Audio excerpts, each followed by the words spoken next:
Қайырлы күн, қайырлы кеш әріптестер, достар. Бүгінгі менің қозғайын деп атқан тақырыбым 130-шы бұйрық бойынша мектепке арналған қымыжыларды қайдан жүктеуге болады және қайдан көруге болады. Тек қана қымыжы емес, презентация және видеолар. Сол туралы сіздерге көрсетпекшімін. Менің каналымды алғаш көріп атқан көрермендер болса, міндетті түрде подписаться батырмасын басып, жазылып кетуді ұмытпаңыздар. Егер дайын болсаңыздар, ендеше кеттік. Google немесе Яндекс іздеу жүйелерін ашасыз. Сіз ұялы телефонмен отырсаңыз, сол жерден Google-да ашасыз, немесе Яндексті ашасыз. Қандай іздеу жүйесі бар, өзіңіз ашасыз. Mail.ru-да ашасыз ба, ол да болады. Так, осы жерге жазасыз. Ағылшынша елорда-мектеп.kz сайтына кіреміз. Осыны дәл копировать етіп аламыз. Яндекске де. Енді сіз Яндекспен жазып отсаңыз, осылай жазасыз. Қарап отсаңыздар, Google-мен де, Яндекспен де біріншіне де осында елорда-мектеп.kz деген сайт бар. Соған кіресіздер. Так, мына жерде жаба салайын Яндексті. Қандай іздеу желісі, Mail.ru болсын, кез келген іздеу жүйелерімен кіруге болады. Міне осы мемлекеттік порталға кіреміз. Осы жерден өзіңізге керек мәліметті қарайсыз. Бұл жерде енді екі тілде де қарауға болады. Егер русский болса, русскийді басасыз.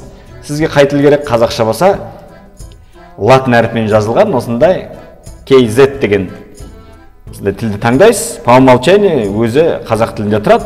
Осы жерге жалпы орта білім беру деген неге өтесіз.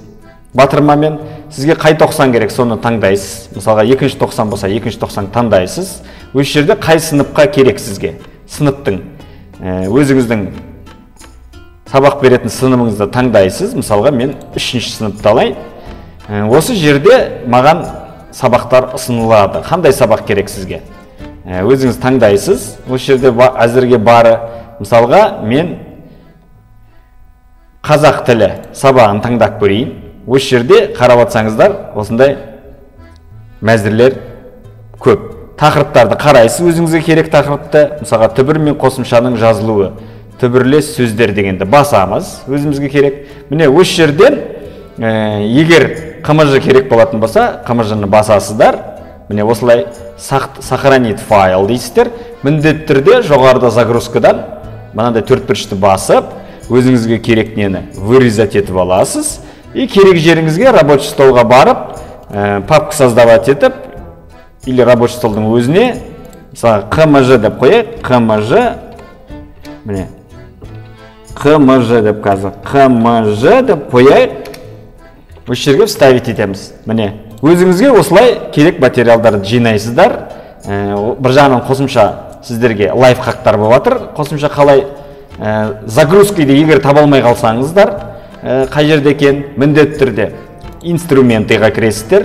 Қандай браузер болса да, осы жерде загрузки деген бар. Немесе ыстық клавиша загрузкиді бассаңыздар, то есть мына жерде инструментыйдың ішінде мәзірдің загрузки бассаңыздар, осы жерде соңғы көшірілген файлыңыздың несін тауып аласыздар. Немесе ыстық клавиша Ctrl-G батырмасын бассаңыздар, міне осындай библиотека терезесін ашып, оның ішінде загрузкаға өтіп, міне осылай неғып алуға болады көшіруге. Презентация керек болатын болса, презентацияны басасыздар, міндетті түрде күтесіздер, міне осылай көлеміне байланысты. Осыны көшіріп аласыздар, жаңа мен көрсеткендей загрузкадан өзіңіздің керек жеріңізге қойып аласыз. Егер соткамен болса, соткаменде енді соткамен бір жерге сақтау, бір папка создавать етіп жасауға болады. Ол туралы енді бөлек соткамен жасаған кезде көрсетемін. Мен сіздерге компьютермен вариантын көрсетіп жатырмын. Ұялы телефонмен де WhatsApp-қа жіберіп алып, WhatsApp-тан кез келген өзіңіздің компьютеріңізге жіберіп алсаңыз болады.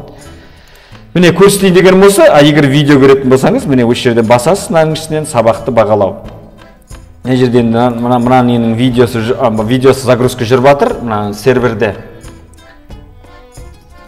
көп поток адамдар кіріп атса керек, осындай серверде загрузка болып жатыр. Бірақ негізі сәл күтсеңіздер, интернеттеріңіз жылдам болса, осындай міне видеосын көруге болады. Сіздерге көрсетейін дегенім осы. Ұнаса лайкты басыңыздар, таныстарыңызға WhatsApp арқылы таратуды ұмытпаңыздар. Ең бастысы каналымызға кіріп кетіңіздер. IT саласы бойынша ең соңғы жаңалықтарды біліп жүріңіздер. Келесі сабақта кездескенше сау саламатта болайық.